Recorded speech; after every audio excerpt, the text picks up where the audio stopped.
our partnership with India is strategic, but it's also based on our shared values of democracy, religious pluralism, and the respect of human rights.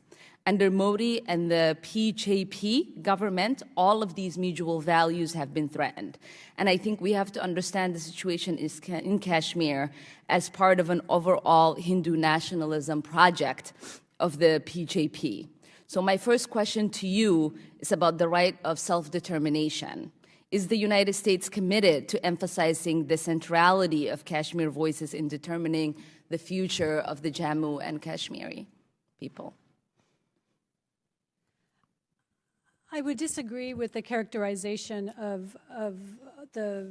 that we don't have a values-based relationship with the government of Prime Minister Modi. And I would just underscore that Prime Minister Modi came in a consecutive term. He achieved a majority vote in a very diverse we can agree to disagree on that. I just would like to understand if we are going to centralize the voices of the Kashmiri and But just to provide context, I mean, the actions he took were approved in Parliament, including by members of the opposition. The Supreme Court is reviewing that decision. The High Court is reviewing habeas corpus petitions. The institutions of India's democracy are working.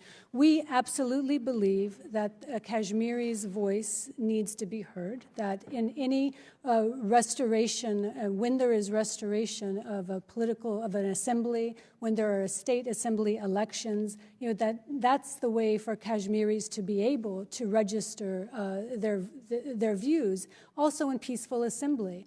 And so I think the concern over the restrictions on movement and what we've seen over the last 78 days is that ability to protest peacefully has been difficult for Kashmiris to exercise. Yeah.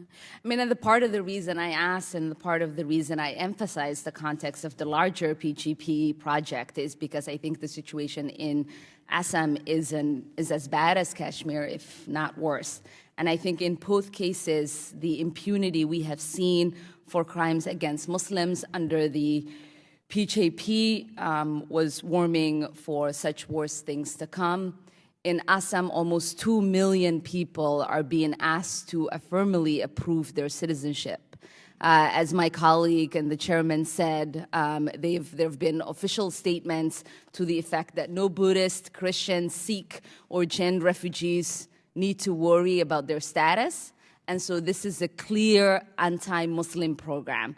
And I'm sure you've seen the same reports that the Indian government is starting to build camps in Assam, presumably to hold those who are unable to prove their citizenship.